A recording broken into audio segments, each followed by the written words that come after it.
The seminar brought together 40 people representing senior officials from national government departments as well as civil society organizations for an in-depth discussion on whether the CWP should be used to support business enterprises.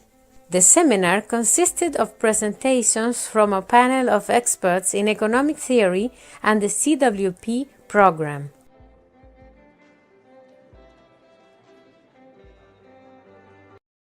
Dr. Gavin Anderson of Sariti Institute opened the seminar, saying the objective of the seminar is to probe the rationale for how the CWP can be used to start enterprises in the communities.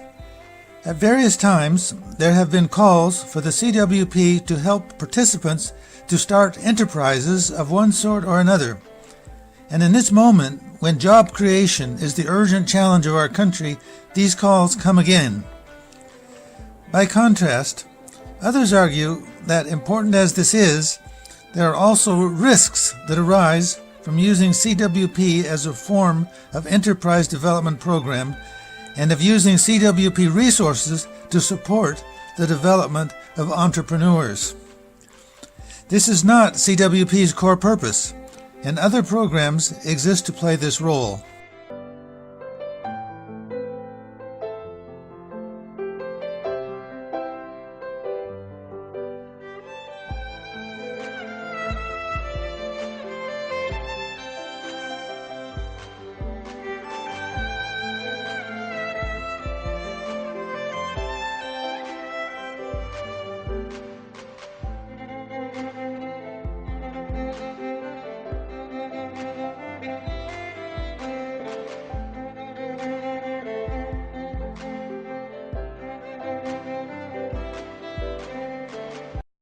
A starting point.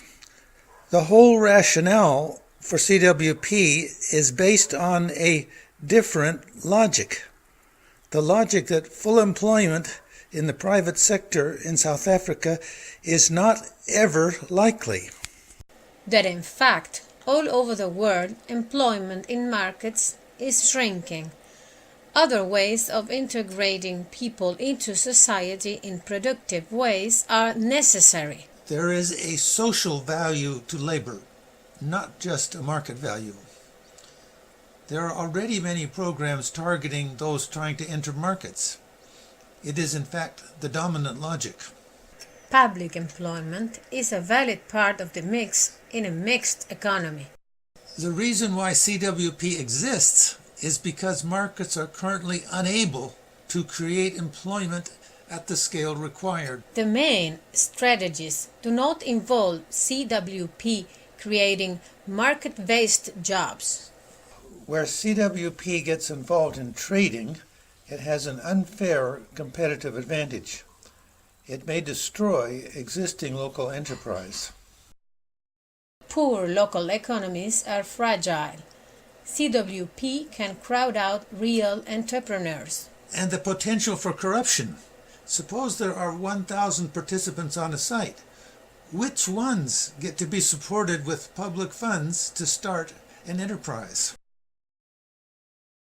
Who benefits from direct CWP support to enterprise development? A whole new realm of potential corruption and conflict. Work experience can help because it builds the enterprise capabilities of participants. Work experience is a vital platform. It provides skills, but also access to networks and exposure to opportunities. Regular income mitigates risk. The hardest time for any new enterprise is the startup phase because of a lack of income. CWP provides a safety net. Regular income mitigates the risks of new enterprise creation. CWP as incubator. CWP can incubate new business opportunities, but without trading. It can assist with proof of concept. It can show, for example, waste recycling, organic, or fencing. In sum, yes, CWP can stimulate and support enterprise development, but it matters a lot how it is done. The greatest dangers are, one, that CWP becomes measured by an outcome that it is not designed to deliver. Two, when CWP becomes an entity involved in trading itself. And three, when CWP directly subsidizes business activity.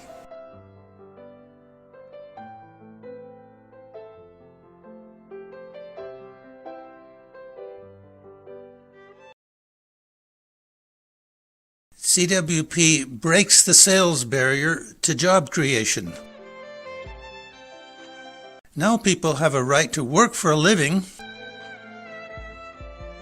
without the necessity of finding a buyer to buy what they have to sell.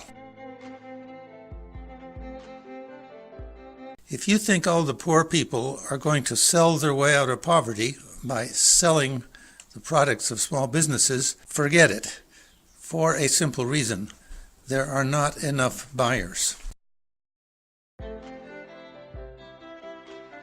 Community service for pay is the wave of the future, as robots and computers take over the work that used to be done by human beings.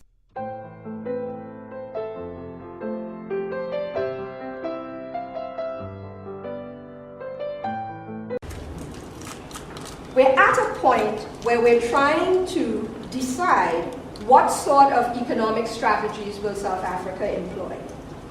And we can come into that from different positions. You've heard the scholars. You've heard that message. I understand, because I'm a newbie to CWP, that there are practitioners in the room. And Kate was also introduced as an activist. And I think that that is important because of the complexity that Professor Richards has reminded us of. Taking all of those positions of a scholar, of an activist, and then of the people who sit in government and so on, is actually how we are going to make progress. So what I want to reinforce is that wherever you come into this issue is important and valid, and more importantly, we cannot make progress without taking all of those perspectives into account. That does not make it easy. And this is why I want to congratulate the Ceriti Institute for trying to bringing us all together, but we then have to think of what comes next.